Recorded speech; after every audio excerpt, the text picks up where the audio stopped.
Welcome to Fighting Stats, the ultimate channel for MMA fans who love statistics and betting breakdowns. I'm your host, Art C, and I'm here to get you ready for the upcoming UFC fights. In this series, I'll be watching tape and providing my real time analysis on how I think the fights are going to go.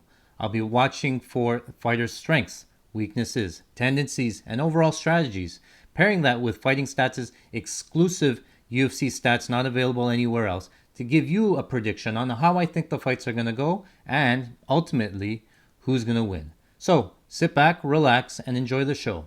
Welcome to Fighting Stats.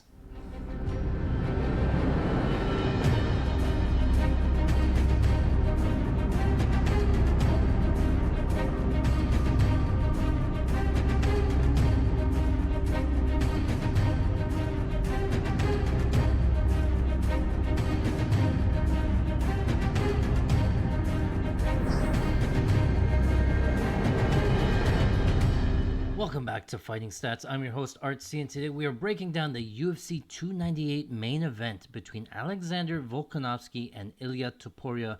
We have watched all of the Illia Topuria tape, we've watched the Volkanovski tape, and we are here to break it down for you. Starting here, we're going to break down the fight using our Fighting Stats. We're going to do a deep dive into the numbers, see what the numbers tell us, and then I'm going to give you my take on how I think the fight's going to play out, and then we'll try to get deep into the numbers in terms of where I think the lines will open, where the value is on the props, and then we'll get you our best bet at the end there. So let's get this started here. We're going to put Alexander Volkanovski here on the blue side. Illia Topuria is going to be on the red side here. So Volkanovski is 13-1 in the UFC. 38% of his wins coming by TKO, 62% of his wins coming from decision.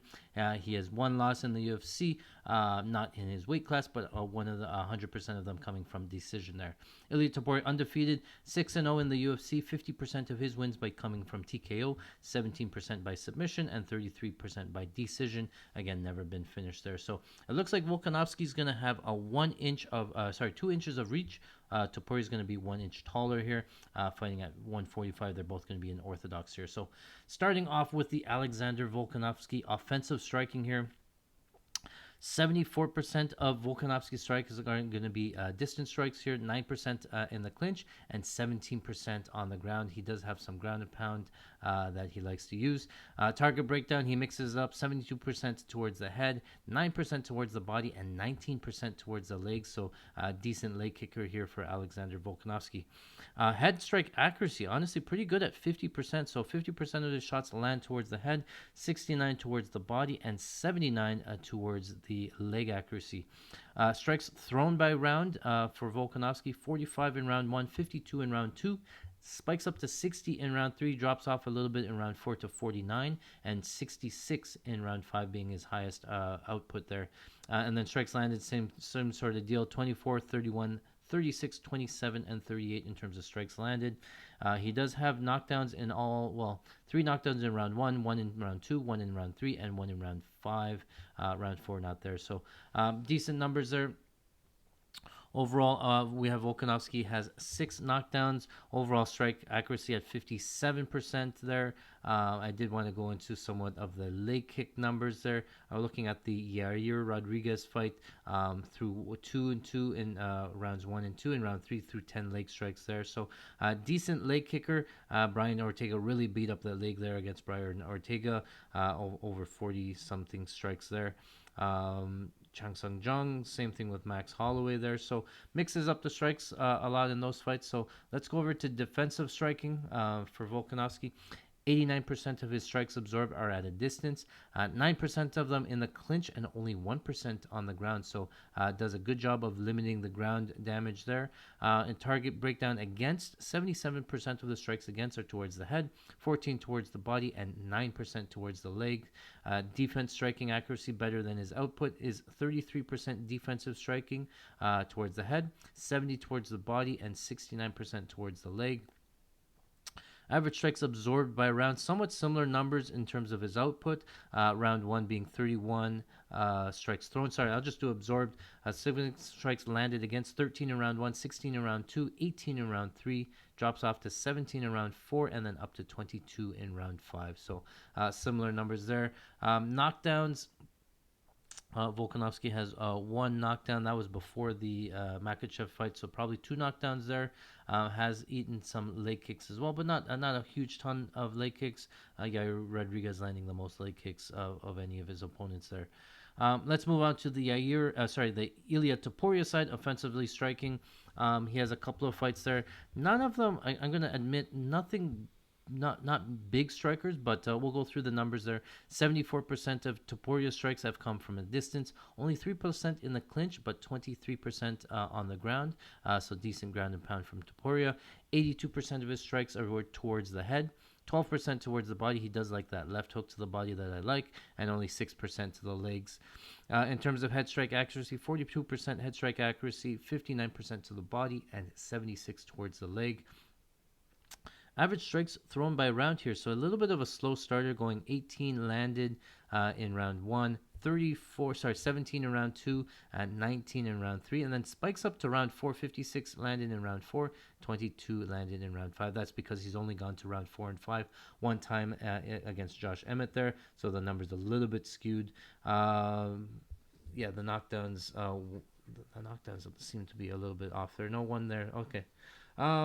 Let's see. Total knockdowns, 4 knockdowns in his UFC career for Topuria. Not a bad look. The numbers for the leg kicks I wanted to highlight here. So against Yusuf Zalal, didn't throw any leg kicks. Damon Jackson threw 1. Ryan Hall threw 5 leg kicks landed. And then didn't throw any against Jay Herbert. Bryce Mitchell only threw 1. And then Josh Emmett, he started throwing them a lot more. So I don't know if it's the matchup thing, but he picks his fights where he doesn't throw any. He looks good when he throws them. Wondering if he pulls that out here against Volkanovski.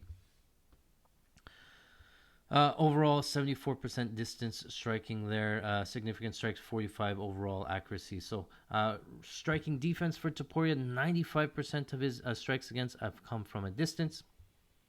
Very hard to get him in the clinch and in the ground. Only 3% in the clinch, 2% on the ground there. Head target is 77% against, 17% against towards the body, and 6% towards the leg. Really good defensive striking here at 24% defense striking accuracy towards the head, 52% towards the body, and 88% towards the legs. I didn't see much checking of leg kicks from Topuria, so worth noting there. Average strikes absorbed by round, 14 in round 1, 10 in round 2, 20 in round 3, and then it drops off 13 and 10 in rounds 4 and 5 there. So worth noting there. So I did want to highlight the opponents for Topuria, and we'll get into it, but I wanted to highlight it here in terms of the strikers that he's faced.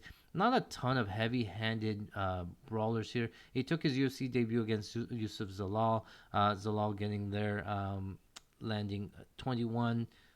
Sorry, Zalal, not able to land a ton of takedowns. 4, 4, and 9. I think Topuria was level changing a lot, attacking takedowns a lot, so Zalal wasn't able to get a lot of offense off there. Then fights Damon Jackson, Ryan Hall, Jai Herbert, Bryce Mitchell. All 4 of those guys, more grapplers. Well, Jai Herbert's a striker, but Mitchell a grappler, Ryan Hall a grappler. None of them have crazy amount of power that he needs to really watch out for. He did get dropped against Jai Herbert there in round number 1. Jai Herbert landing a high kick, and then Topuria ending up on top, with some ground control time. And then Josh Emmett fight going 5 rounds there, so not a bad look. Not huge number of leg kicks. Josh Emmett did land a couple of leg kicks against Topuria, so we'll get into that. So let's go over to the detailed grappling report here. Again, we're going to start with Alexander Volkanovski here in the blue. Average takedowns by round. He attempts 1.6 takedowns in rounds 1 and 2, 1.8 in round 3, 0.5 in round 4, and 2 in round 5. Successful takedowns being 0.8 in rounds 1 and 2, 0.5 and 0.2 in round 4, and then 0.4 in round 5. So he does mix up the takedowns a lot. No matter who he's fighting, he does go for some takedowns. Does have some submission attempts and reversals as well, and then the control time there. So let's get into the numbers a little bit. Against Yair Rodriguez, he attempted 12 takedowns. 7 of them have been successful there, almost 500 seconds of control time. Against Makachev, has 2 takedown attempts, 0 being successful. Again, that's Makachev elite takedown attempts there. Actually, 4 takedown attempts in that Makachev fight. Against Holloway, he left Holloway standing. He never attempted a takedown against Holloway. Against Shang Tsung Jung, he has 8 takedown attempts, 4 of them being successful. Overall, he has attempted 79 takedowns in his UFC career. 30 of them have been successful, so less than 50% there, but he does it more to mix up the striking with the takedown. Very well-rounded striker is Alexander Volkanovski. Decent defensive grappling. So we'll go into the numbers just because I'm not sure if Illia Topuria is going to shoot. He does have a BJJ black belt on the ground, so let's see if he does. Defensive grappling. Volkanovski has allowed an average of 0.3 takedowns in round 1, 0.2 in round 2, and 0.3 in round 3, 0.3 in round 4 as well, and then 0 in round 5 there.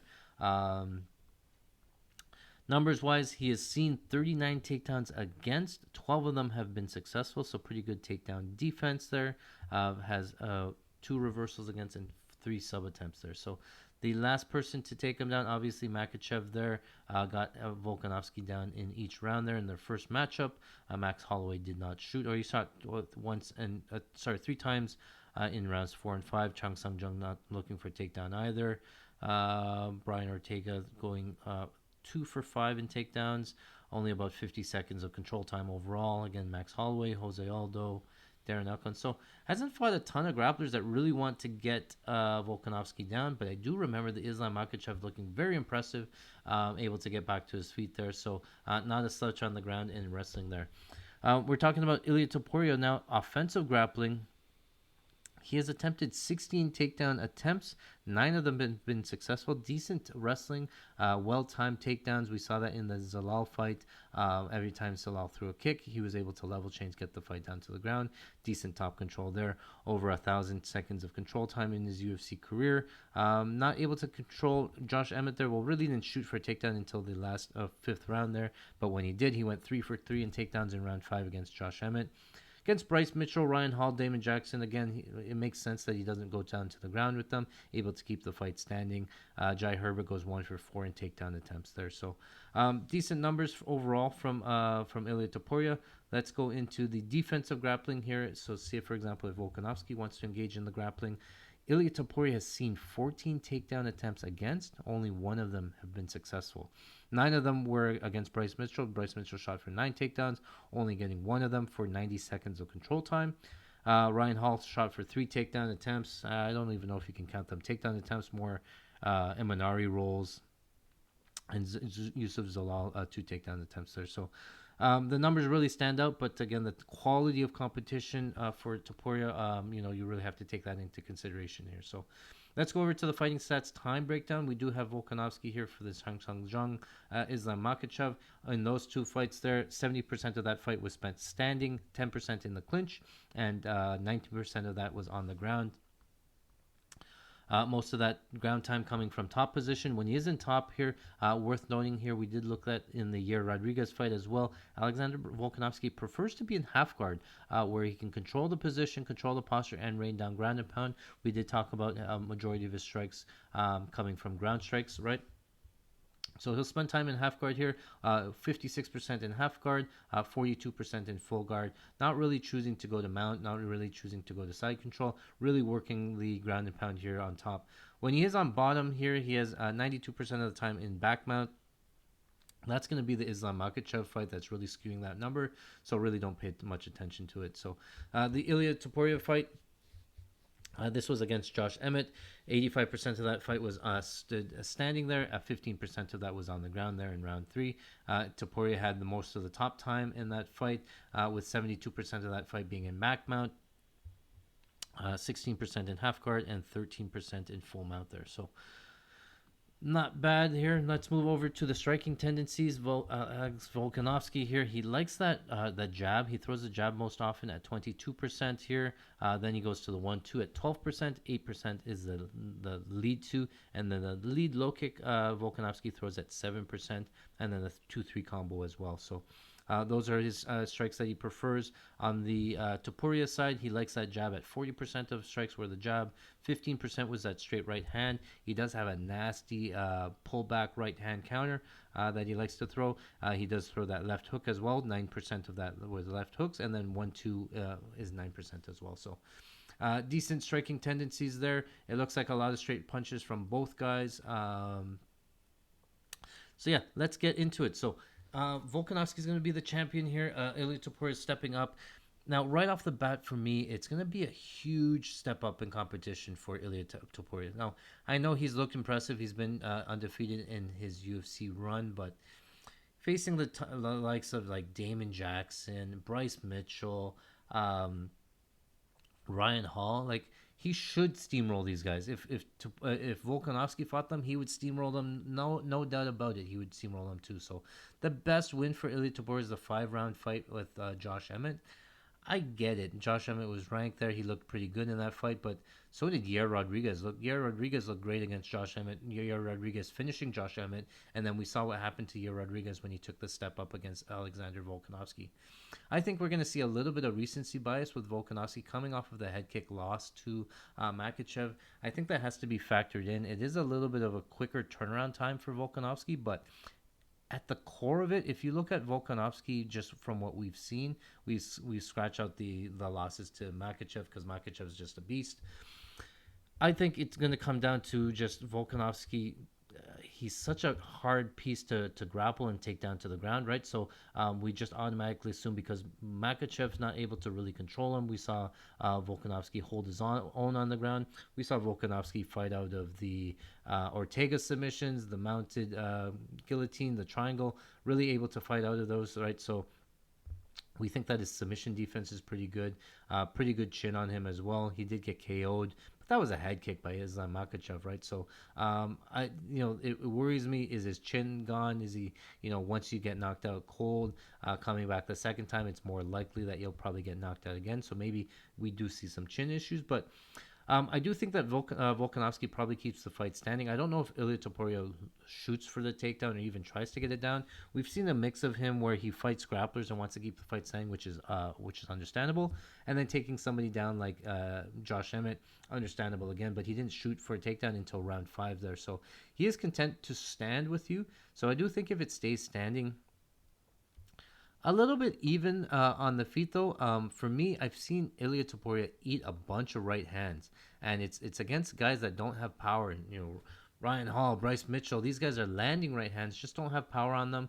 Topuria is able to eat them. We did see Topuria get dropped by a head kick again. It's the same rationale with the Volkanovski thing. You get landed with a head kick. It's a very low percentage chance of that happening again. So I don't put a lot of weight into it.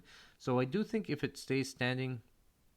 Again, Topuria really likes that left hook to the body. I like his work to the body there. He has a nasty right hand counter there as well. So I can see him landing, but Volkanovski is very quick on the feet as well. One of the things that we really noticed from the Volkanovski tape is that he stands on the outside. He stands in kicking range where he can throw these leg kicks. And again, Topuria is not. He mixes it up, but he hasn't thrown a ton of leg kicks, and he hasn't checked a bunch of leg kicks either. So I can see Volkanovski finding some success with the outside low kick pretty early. And one thing that Volkanovski does really well is he likes to dart in and out. He likes to close distance. He's out of range. You can't hit him.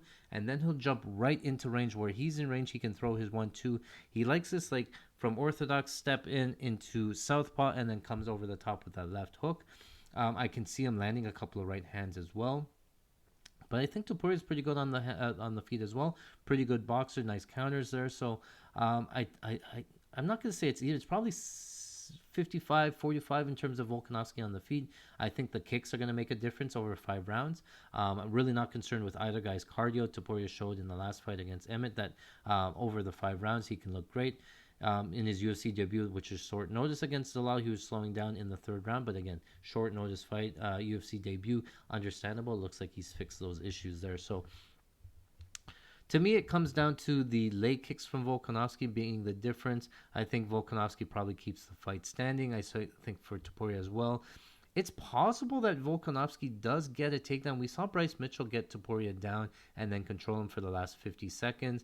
We saw Topuria close guard against Volkanovski there. And we know that Volkanovski is not afraid to go down to the ground. We saw him go down to the ground with Yair Rodriguez. Same sort of thing where Yair's very dangerous off his back, but Volkanovski, because he spends most of his time in half guard, he's really not in any danger of any submissions off his back, right? The arm bar is not there, the triangle's not there as well. Like it's very good that he hangs out in that position, he postures up, and he throws down some ground and pound. So I can see the fight going pretty similar to the Yair Rodriguez fight, if I'm being honest. I think, Volkanovski will have his moments. I think Topuria, we saw in the fight tape, he loves to throw hands and he throws hard, but he does throw off balance where he's throwing these like right hooks, he's throwing these left hooks, and then falling off of balance or getting out of position. I think if somebody's going to capitalize on that, that's going to be Volkanovski, where he's going to land a couple of counters there. So I can see Volkanovski finding success with the leg kicks, with the counters there.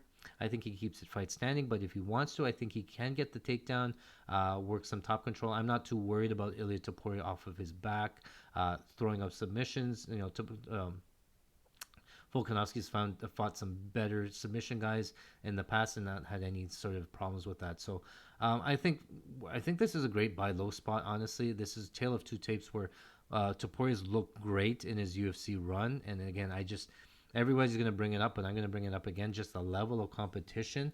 Volkanovski would have steamrolled everybody that Topuria would have steamrolled. So it's a hard gauge in terms of how good is Topuria. He's still undefeated, up and comer, really looked good, and I admit he's looked good, but this is just Volkanovski's on a different level than Josh Emmett of Bryce Mitchell, right? Volkanovski's so well-rounded, and you're getting Volkanovski off of a loss to head kick KO, so I think people remember that really, really. You take a look at the undefeated fighter, you got Volkanovski coming off a KO, you have a lot of people saying he's not the same, his chin is gone, sort of thing, so I think it's a big buy low spot for Volkanovski. I'll probably end up on that side, just noting the value there. I think if Volkanovski doesn't get head kicked by Makhachev, that line's probably closer to minus 200, if I'm being honest. I think the recency bias is a little bit in play here, so we're getting a better price on Volkanovski. And I think he can go 5 rounds. You might find some better live bet spots, but I think Volkanovski's going to win this. It might be close. It probably goes to decision. Let's pull up the numbers here so I can put some more pen to paper here. So let me pull up the tracker here. Okay, so this is our handy dandy tracker. What I like to do is I like to go through the numbers here on both sides, assign a percentage, and then sort of that will tell me where the best bets are. Again, the props aren't out yet. We're a couple of weeks away, so we're trying to get the numbers here so that when the lines do get released, we get the best price. So starting with the Volkanovski side to win by TKO. We did see Topuria get rocked by a head kick. We did see a couple of fighters landing those right hands. I don't doubt that Volkanovski has power either. So I'm going to set it around 20%. I think that sounds about right, 1 in 5, considering it's a 5-rounder here. Volkanovski to win by submission. I don't think it's likely. I think it could come maybe from a guillotine if Topuria shoots in sloppy there, but not like Volkanovski's going to be throwing up arm bars or triangles really from the bottom. So we saw that Volkanovski really prioritizes ground and pound over submission. So it's not 0, but it's probably less than 5%. I'm going to put 0 for the sake of argument, just because I don't think he wins very many submissions there against a black belt in Topuria. If it does happen, it has to be Topuria gassing or something like that. So Volkanovski to win by decision. I think that's most likely outcome here. I think he wins decision most of the time. So I'm thinking around 40, 45%. I'm going to leave it at 45% right now. I think that's accurate. But we'll fill in the other side there. Topuria to win by TKO. I think it's possible. He throws with power. Volkanovski coming off of a TKO loss. We don't really know how his chin will hold up. I'm just assuming that he's the same guy. I'm just throwing the Makhachev fight out because it's Makhachev. So if you ignore the Makhachev fight going into it, never really been finished before. If Volkanovski is 20%, I'm going to put Topuria 15% for the KO. It's probably not as much as Volkanovski because Volkanovski has some ground and pound finishes in there. But 15% sounds about right. Topuria win by submission. We saw him really, roll from submission to submission, really attacking it. But that was Yusuf Zalal. He really didn't have many other submissions for Josh Emmett, who was on top there. We saw Volkanovski fight out of submission, so it's probably going to be 5-10% for Topuria. We'll leave it 10% to be respectful. And then Topuria to win by decision, honestly, is probably likely as well. I can't see it being more than 20% if I'm being 25%. We'll leave it at 20% there. So yeah, we're over by 10% here. So I got to get rid of 10%. Let's see here. Well, we're going to bring Volkanovski decision down by 40 to 40%. Topuria submission 10%, 1 in 10. It sounds about right. Topuria win by TKO 15%. That sounds about right there as well. To win by decision, yeah. I'm still over by 5%, but I don't know where to take the 5% from. I think it has to be the Topuria side. I want to do like 7.5, 12.5 sort of thing, but let's drop the submission to 5%. Again, I think it's more than 5%, but I think it's less than 10%. For the sake of argument, we're going to take it away from submission. So I do have Volkanovski here, just to recap. 20% win inside the distance. Sorry, 20% to win by TKO for Volkanovski, 0% to win by submission, 40% to win by decision for a total money line of 60% or minus 150 or better. Total inside the distance, 20% or plus 400 or better. On the Topuria side, we have 15% to win by TKO plus 567 or better, 5% to win by submission plus 1900 or better, and then win by decision 20% or plus 400 better for total money of a line of 40% plus 150 or better. Same thing, Topuria win by inside the distance 20%. I do think that the fight goes to decision more often than not at 60% or minus 150. Does not go to decision at 40% or plus 150 there. So I think at a high level that sounds about right. Maybe more numbers towards going to decision. I think if I saw minus 150 fight to go to decision, I probably would take it. Just noting that there's probably not a lot of submission equity in there. Both guys pretty durable. But I can see it being around there. So I think it's all right. I think I'm okay with it. I haven't seen what the current odds are. Let me just bring that up here. Fightodds.io. Are we going to find Volkanovski? This is the 298 here. Here. Volkanovski minus 140 at places, plus 115 for Topuria on DraftKings, minus 142. So based on our numbers, pretty accurate here. So minus 142 on DraftKings gives us a 0.4 in terms of 8th Kelly criterion. It looks about right. I'm going to say that, some money will probably come in on Topuria's side. We might get a better line on Volkanovski if we wait. But I think that's where the lines sort of stand there. I might end up playing for Volkanovski probably more for action than anything, just assuming that we might get a better line, live line as well. So that's the breakdown. That's how I see the fight going. I think Volkanovski's aside. I think it's a great buy low spot, if I'm being honest. I just don't know how he looks coming off the TKO loss. I just assume that he's going to be the same Volkanovski as we already know. And then at that case, minus 142 is probably value. So that's how I have it broken down. Let me know in your comments below where you disagree, where you agree. My name is Art C. This is Fighting Stats. Thank you for watching. All right, guys. Well, that is it for today. Thank you very much for watching. If you like this type of content, make sure you smash the like button, hit the subscribe. You'll get notified anytime we put out new content. Listen to this. We just hit a massive parlay for $29,000 at UFC 297. That is one UFC after 296 where we hit a parlay for $82,000. That's back-to-back parlays. We've made $110,000. And how do we do it? We use our exclusive fighting stats, not available anywhere else. Our exclusive fighting stats gives us information, gives us a big edge over the sportsbooks, and tell us what's going to happen within the fights. We post all that information, our breakdowns, our best bets, over at patreon.com/fighting stats. Don't miss out. Make sure you subscribe today. Again, my name is Art C. This is Fighting Stats. Thanks for watching.